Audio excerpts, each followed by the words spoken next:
First, we're going to draw the top of the parachute using a curved line. Next, we're going to draw the bottom. We're going to use a scallop line. So it's a series of little rainbow lines. It doesn't matter how many you add. But once we do that, we're not going to draw the lines yet. We're going to start on the bunny. So we're going to draw 2 curved lines for the sides of the face, and then we're going to round out those cheeks. One side, and then we're going to add the same type of cheek to that other side.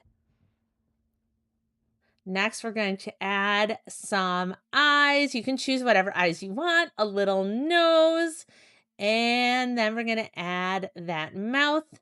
I like to add a little line down, curve it off to the side, and then the other. Then you can choose where you want your ears to go. I love to have one of mine go straight up like a big, long, narrow leaf, and the other to go sideways, like down a little bit, like flopped.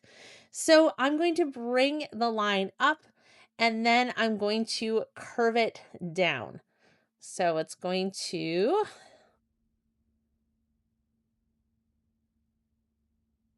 come up, and then it's going to kind of flop down, almost like the ear folded. And then when I bring it back up, I'm going to bring it up with that same kind of leaf. It's going to come to a point. It's going to come up a little bit of the way. And then I'm going to add that last line that's going to go and attach to the bunny's head there. Now I need to fill in that space in the middle. I'd like to leave a little bit of hair. And then we're going to add some whiskers. I like to add mine really, really long. Add the inside part of the ear. Now we're going to draw not the body, but the feet. Little tiny little ovals for the hands or the little front paws, and then slightly bigger ones for the feet. So remember, these are the paws here, and they're kind of draped over. They're going to be holding something. And think about if you want to pretend being a bunny and you're kind of hopping along, how your hands would be folded over. Now the feet are going to go directly under the hands here, but they're going to be bigger. So kind of twice as big as you have those paws. And I like to draw mine out to an angle so it looks like they've kind of flopped. And I'm adding little circles and inside the bottom paws because the feet of the bunny are facing me as this bunny is parachuting. So a bottom circle at the, like for the heel. And then you're going to need those little teeny tiny toe ones. So you can add, 2, 3, 4 for each bunny. Now it looks like we want to be symmetrical as much as possible. So if you have 3 on this side, you want to add them on the other side as well. So you have the same amounts. And then we're going to, after we add in those little bunny paws or those little pieces of the paws, then we're going to go ahead and add that body. Okay, now we're going to add those little toes on the other side. And then we are going to add lines that are going to connect these paws with the body. So we're going to first start at the top here. We're connecting the head to the front paws. So whatever kind of line you're drawing, keep them curved so that it looks like your bunny has, that curved body. It's narrower at the top and it's getting a little bigger near the bottom. So I added 2 lines on the right and I'm going to add 2 lines on the left. There we go. And then I have this bottom line, which I'm going to add a curved line to connect these bottom feet. And then our bunny's going to need a tail, so you can choose whatever side you'd like. And I like to add a center portion of my bunny. So this is kind of the stomach. It adds contrast. You don't have to do this. You can make it pink. You can make it any color you want, but a rainbow line connecting those paws and then a big smile line at the bottom. So I added those paws first, so I didn't have those lines in the way. Next, I'm going to finally connect this parachute to my rabbit. Otherwise, my rabbit's going to fall out of the sky. We don't want that. So I'm using diagonal lines here. So you can add as many or as few as you want, but I like to start with the outside edges first. And then I'm going to come in and fill in the space. So anytime I hit my bunny there, I'm going to, just jump over that bunny. So I don't want the strings in front of my bunny's face. Sometimes the ear will get in the way. So you just want to add some, and then you can go ahead and decorate your parachute. So your parachute can be, any kind of pattern you want, any kind of picture. And then we're going to start working on the eggs. So my bunny is, of course, carrying an egg. So I'm going to decorate my egg. I like to make the one that the bunny's carrying have some patterns. Now we think about, where is my bunny parachuting to? You can choose the ocean. I'm going to add some lines. I'm going to do the farm scene that you can kind of see a little bit on the left there. So I'm adding those lines to the farm, but your bunny can be parachuting over a city and outer space. Because it's a farm, my farm's going to need some sheep. These are just fields here. So I'm adding my sheep by making these little tiny, like fluffy lines, almost like little clouds.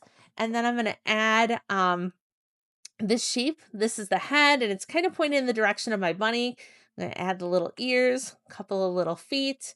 Going to need some more sheep here, but if the sheep are kind of looking upwards at this bunny, like, oh my gosh, there's something kind of hovering over me and, delivering all of these eggs.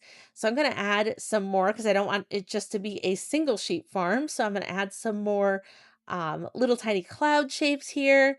And again, like, where is my bunny? It's coming from above. So this sheep is looking at my bunny too. So I'm putting the head kind of facing towards it. You can kind of see the sheep on the other side are just, they don't care about the bunny coming at all. But these sheep do, and it definitely adds a little bit more fun. This is a fun way to get an implied line. So these sheep are looking at the bunny, but there's no line drawn. But, your attention goes towards that bunny as that focal point. It's going to add another sheep over here. Start with the little cloud. Where's my bunny? Where's my bunny? So I'm adding the head looking. The sheep have all come together to watch this bunny drop the eggs, adding the little feet. So you can keep going. You can add a little tail. Add a little tail to my little sheep here. And think about what else your farm or your scene would have. So you can kind of see the ocean one on the other side. This is a farm, so we're probably going to need some kind of building. You're going to need like the barn, so you can kind of see. So I draw this little house. I'm going to add the line coming out, add the line. So it's kind of on the side. Of course, my barn's going to need a door.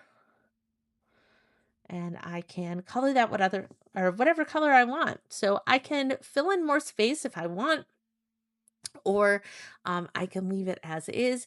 I have a lot of space in the sky though, and you can see space like above the farm on the other side. And I haven't drawn my eggs yet. I want eggs to be kind of on the ground. Maybe some of the eggs are in the sky, like the bunnies already dropped these eggs.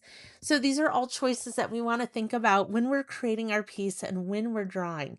Like, where are these eggs going? So if there's already eggs that have been drawn, been dropped, I can add them. Now, if you draw your eggs really, really tiny, you're not really going to be able to decorate them. You'll just want to draw those little ovals, and you can add some color.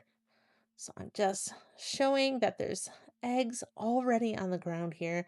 This bunny's already been hard at work. And draw as many or as few as you want.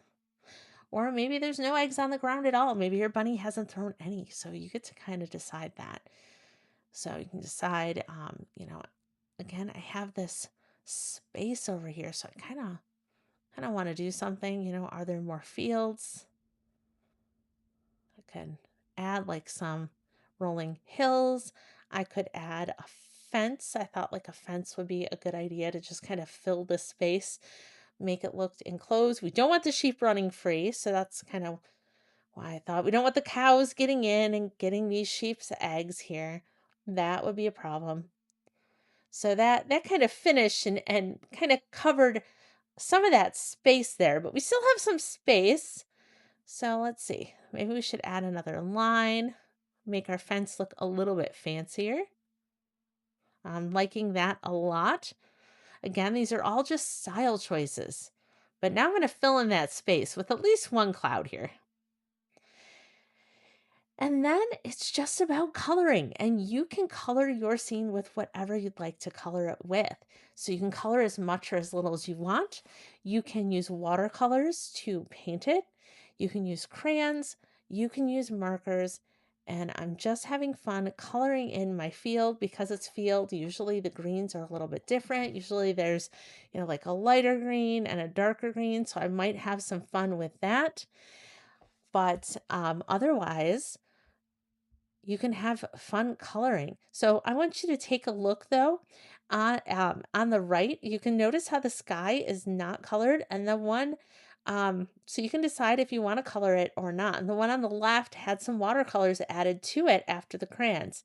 So decide, how much or how little you want to color. There's no rules here, but you can take your time, color around those eggs. To make it easier to color, sometimes you can color the eggs first. I didn't do that today. I'm just kind of adding in that light green for the farm first. And because it's striped, it's got that nice stripy appearance. I'm going to go ahead and um, break my crayon. I'm going to come back with a smaller crayon and go ahead and finish coloring here. My crayons break a lot, but they still work beautifully. I'm going to color in the one over here, and then I get to pick whatever green I want for the middle. Now I'm doing a farm scene, and you can see I did that on the left. The one on the right, that bunny's delivering to, ocean creatures. So you can see like there's a little fish like jumping out, trying to get those eggs as they're dropping. And that student also added movement lines. So you get the lines coming so you can see what direction the eggs are falling in. There's ones in midair, and she made them bigger so you can kind of see them and decorate them. But my eggs are all really, really tiny today. Found a darker green here.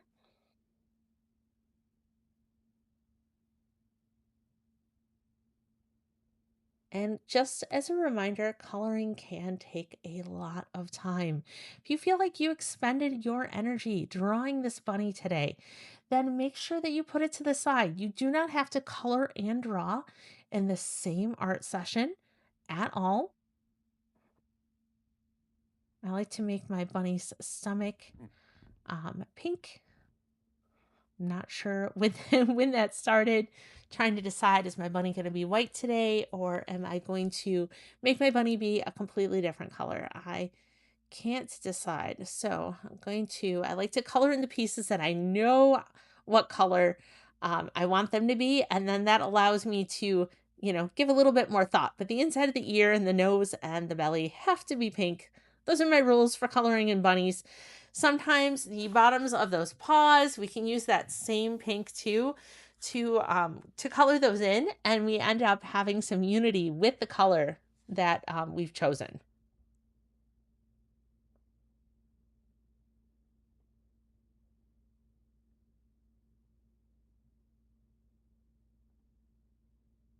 Okay.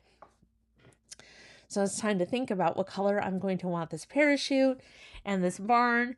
And I'm also trying to think about, do I want to do the sky? I think I'm going to go for a more neutral color. It's kind of a light purple here for this parachute. And then I can add some pops of color with these polka dots. Now I tend, when I'm doing this, to do polka dots on the parachute only because it's just an easy design to draw. But you can see on the sample on the left there that I chose to add some stripes in the middle too. And then I wanted to talk about crayon. So the one on the left, that has watercolors put on top of it afterwards. And that's because watercolor or crayons will resist the watercolors. So you can go ahead, if you don't want to like color in that entire sky, which can be so tricky to do and take you a long time, you can go ahead and paint it. Now, if you choose to do that and you want your bunny to remain white, you're going to want to make sure you use crayons to color that bunny, because if you go ahead and paint over paint the sky, you can see that's a lot, and trying to get around the bunny, your bunny's probably going to end up blue. So make sure if you decide to get out watercolors that you take your crayon, even if it's white, and put down a lot of color onto your bunny before you paint it. But today I think I'm just going to be using crayons, and I'm just going to do it the long way. Now, when I'm coloring the sky, I am coloring with as light of pressure as I can. Why am I using light pressure? Because it uses less of my hand. And what I'm looking for isn't the brightest, bluest sky in the world. I'm looking for something that's just adding a little bit of sky color. I want it to look slightly different than white. Crayons are an incredible tool. We can press really hard with them and get a really, really bright color, or you can press really, really light and just get kind of a hint of a color. And that's what I'm going for today. But make sure, like my piece of paper is, hooked up to the wall here. But if your piece of paper is undoubtedly in front of you on the table, go ahead and move that paper around to make it comfortable for you to color. So feel free to just turn your paper, whether you're left-handed or right-handed, and just put it in a position that's just going to make it super easy for you. You can see this is already taking quite a long time. I have to take a moment to just kind of shake my hand out because it's a lot of coloring that I've been doing here. I'm almost done. I'm going to color in between these parachute strings too. And then I just have a little bit at the top here. You can see like above the bunny's ears, I'm going to need to add some color. And now the reason I chose to do the sky a little bit light is because now the white of my bunny sticks out, right? So I'm just creating some contrast. So I'm going to go ahead and color in the rest of this. And then while I'm doing that, I can think about what color I want those polka dots to be. I'm also going to have to come back in and color those eggs. So lots and lots of coloring. And this is why I say that it's so important that if your hand gets tired, feel free to put it away and come back to it later and finish it up.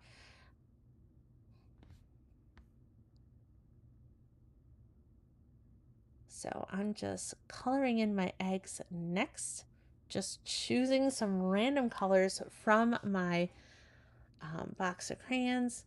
I'm going to add some color and just some fun lines to these clouds. And almost this color of the sky almost looks like, it's not like a super bright sunny day, right? These clouds are moving in. Maybe it's going to rain later. So I'm just kind of looking to see what else I have left to color. I have the barn. I have the polka dots on this parachute. I'm going to have to choose like what colors I want next here. I have this huge box of crayons. I'm going to go for the traditional red barn. And one of the reasons I'm doing the traditional red barn is because it kind of pops, doesn't it? Like when you see that bright red building, you know that's a barn. So I got the red in there. Gonna have to find a color for the roof. Got the light brown.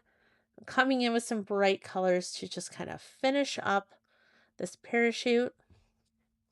So hopefully you've been enjoying coloring in your bunny, or at least watching to see kind of what I'm doing next and how I'm spreading the colors around.